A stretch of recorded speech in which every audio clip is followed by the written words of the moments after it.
If someone walked up to you tomorrow and said they wanted to buy your construction business, what would you say? Most contractors I talk to either laugh at that question or they throw out the number that sounds good, but they have no idea how to back it up. And that's fine because most of them aren't planning to sell. But here's what that question actually tells me about where your business stands right now.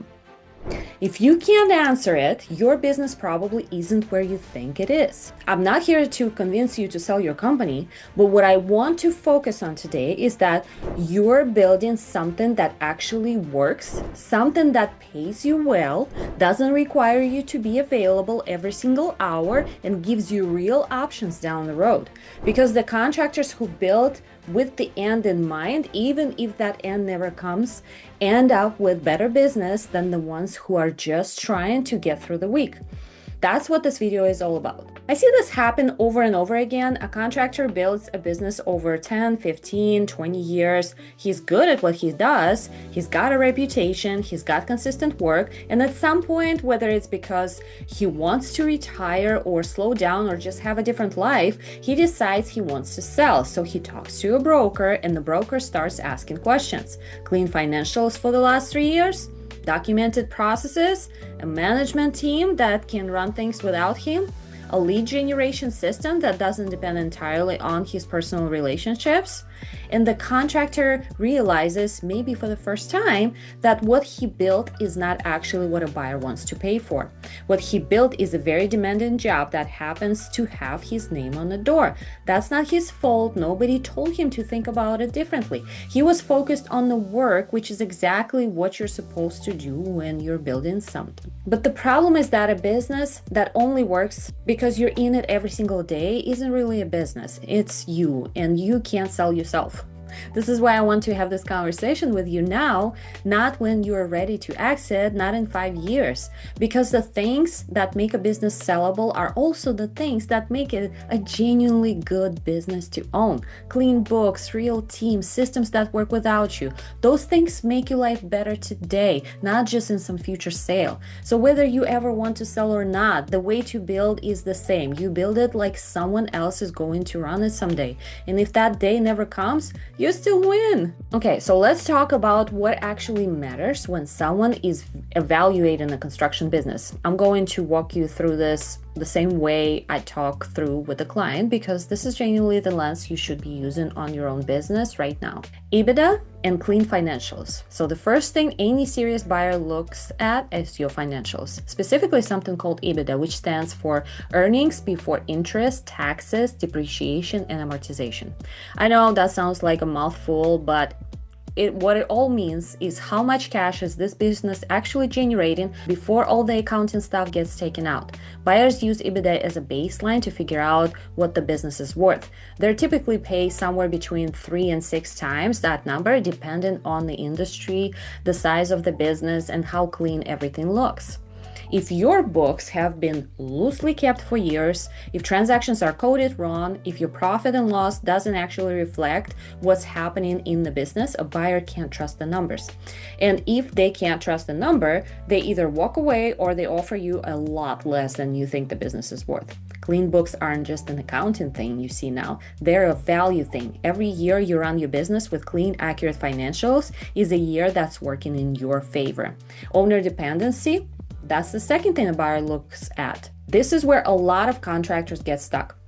They've built something real, but they're also the estimator, the project manager, the main client contact, the person who makes every meaningful decision. If they step back, things slow down or stop completely. A buyer sees that as a risk. They're not just buying your revenue, they're buying what happens to that revenue after you leave. And if the answer is it probably falls apart, that's a problem they have to price into the deal. So ask yourself honestly, if you took a month off tomorrow, completely off, what breaks? Whatever breaks is what you need to work on. Team and org structure. Do you have people in place who can run operations, manage the field, handle client relationships? A business with a real leadership layer underneath the owner is worth significantly more than one where the owner is doing 5 jobs at once. This doesn't mean you need a massive team.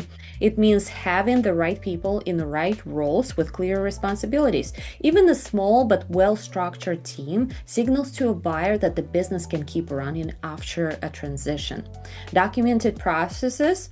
This one gets overlooked more than almost anything else. Does your business have written processes? Not in your head, not in your email drafts, actually written down somewhere that another person could follow.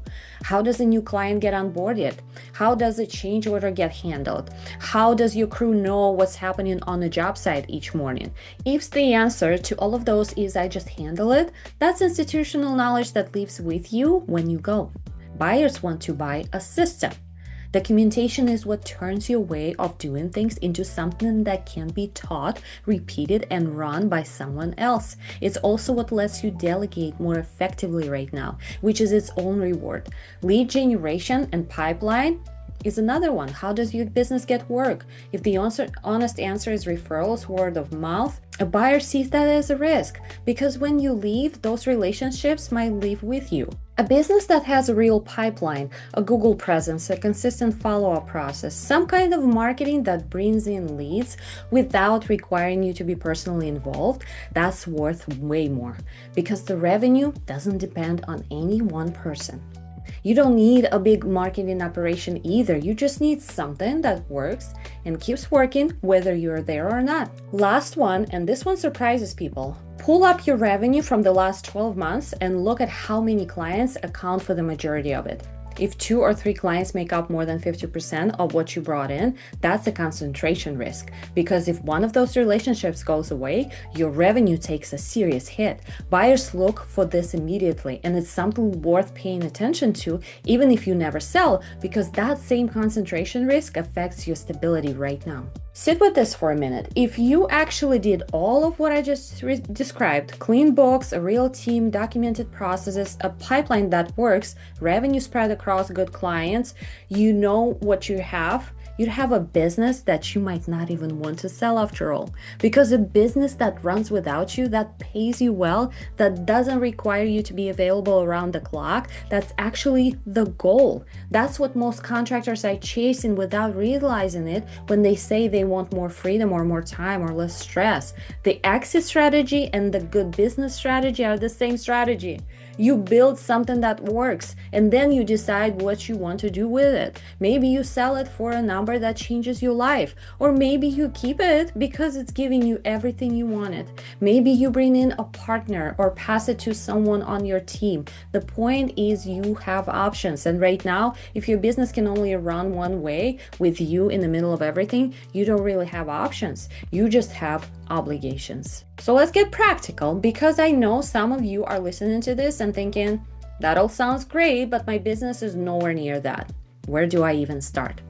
Here's where I'd start. Get your books clean and keep them that way. Everything else we talked about depends on this. A buyer can't trust what they can't verify, and honestly, neither can you. If you don't have a clear, accurate picture of your financials right now, that's the first thing to fix. Get them current, get them reconciled, and make sure someone is maintaining them properly on an ongoing basis.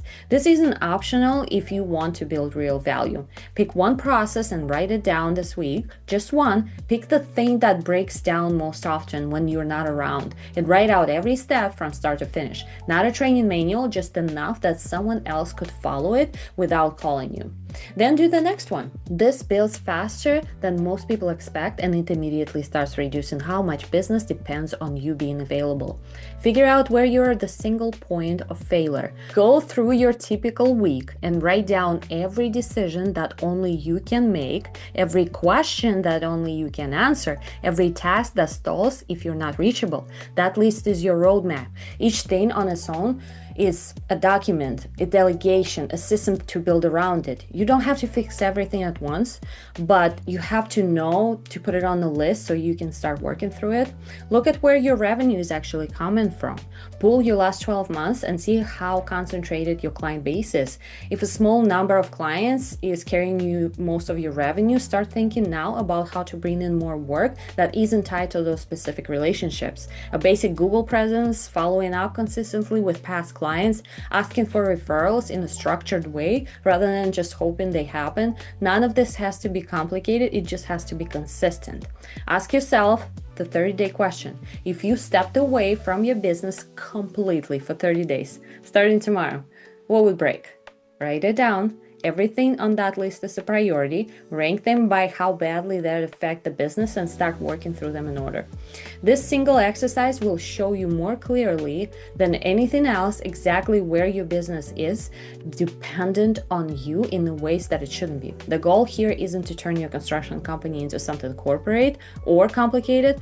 It's to build something that works whether you're in it every day or not. If you want to talk through where your business actually stands right now, I do consultations and I'd be happy to take a look with you. The link is in the description to schedule a call, and if this video was useful, share it with someone in construction who needs to hear it. Thank you for being here, and see you in the next video.